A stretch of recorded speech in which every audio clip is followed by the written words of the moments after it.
Our final story tonight is about a small charity in Wiltshire doing some great work in Africa. Noma is a flesh-eating disease which leaves its victims disfigured for life. Jamie Coulson's report contains images that you may find distressing.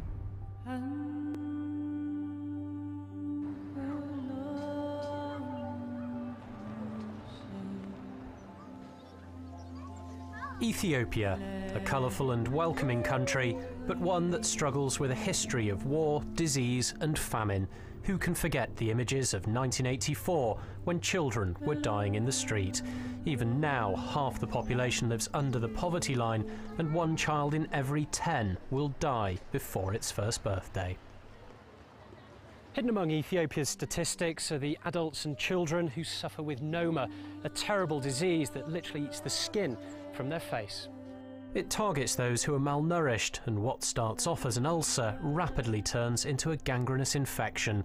90% will die, the rest left to suffer with appalling scars and social exclusion. Noma is said to be a disease of the poor, the poorest of the poor. Some people call it face of poverty. People with Nomas have difficulty. They are ostracized because of their problem. They have a defect on the face, and the face is your passport to the society. Thousands of miles away, a barn in the Wiltshire village of Seend is home to a charity trying to help repair the damage caused by Noma. Chris Lawrence was so horrified when he first heard about the disease that he felt moved to set up Facing Africa. I felt a real anger that we live in the 21st century, and this thing, which is purely to do with money and nutrition, should still exist. And perhaps more than that, that there being 140,000 estimated cases every year, that nobody's ever heard of it. It's a charity that I started 10 years ago when I saw some pictures like that of children. Now he spends all his time raising money and awareness. Today he's talking to students at the George Ward School in nearby Melksham. It's just a horrible, horrible disease, and sadly very little is known about it. If you were to ask your doctor, for example, has he ever heard of Noma, the answer will probably be no, he hasn't. Okay. Facing Africa flies out teams of plastic surgeons from Europe to help treat Noma sufferers.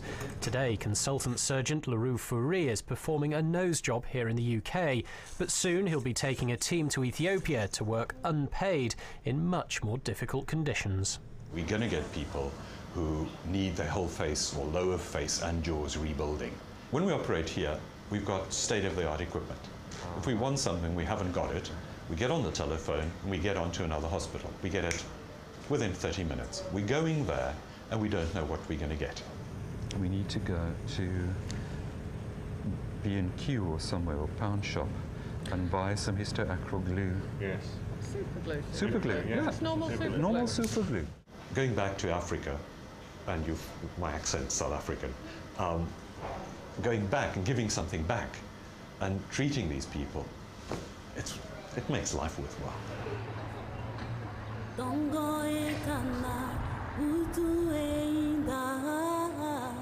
2 weeks later, in the capital of Ethiopia, Addis Ababa, 18 people from the remote and poor region of Harar have been brought to the city's main hospital.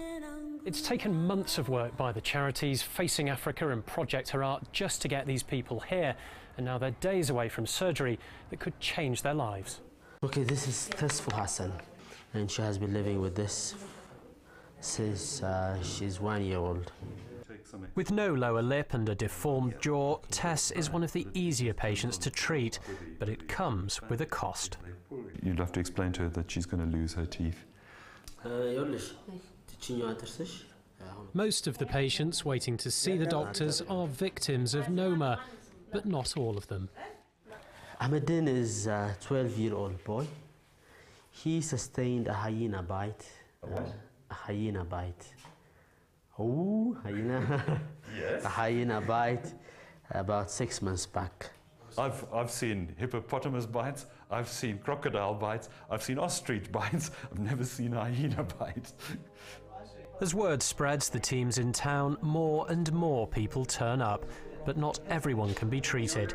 For some, the deformity is just too great. In the end, 38 patients are identified who can be treated on the basis of need and priority. They've started on some of the operations now, and the idea is to work out of 2 operating theatres. There's that one there and this one down here, and the idea is to see at least 4 people a day. One of the first to be treated is Tess. The operation is expected to take 90 minutes.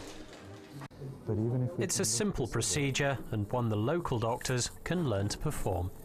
Now here, obviously, you're going to have to, you can't take it full thickness. And before long, they're putting on the finishing touches. What are you doing now, Roux? I'm putting super glue on. It seals it. Is that special super glue? It's special super glue, £1 a tube from the pound shop. It's great. I'm quite chuffed with that. For others, like Fatima, there are no quick fixes. This is just the first operation in a process that will be long and painful. This girl's got years of operating to go to get anywhere near normality. She'll never be normal. Tess has come round from the operation. She can't speak because her tongue is still stitched down, but she can see her reflection in the camera lens. She's quite swollen at the moment.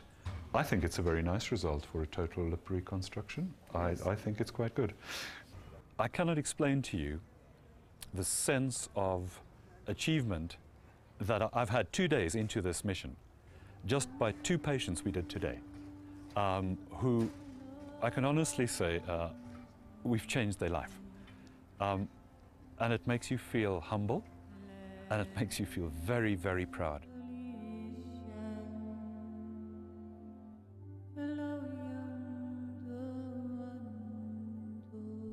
It's a disease of poverty.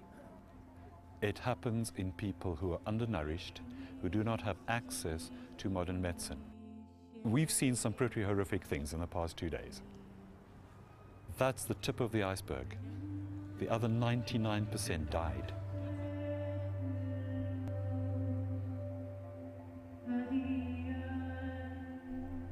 Back in Melksham, Chris Lawrence is showing sixth formers from the George Ward School footage from the Ethiopian trip. Were you shocked? Any reaction? It was rather graphic, and yeah, you do really want to help them, do something.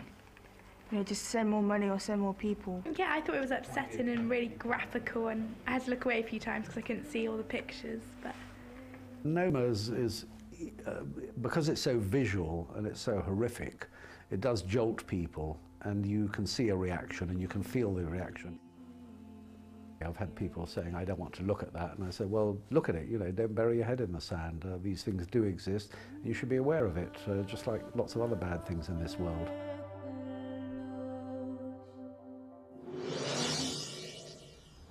And there's more about Noma on our website, along with details of how you can help out with the work of the Facing Africa charity.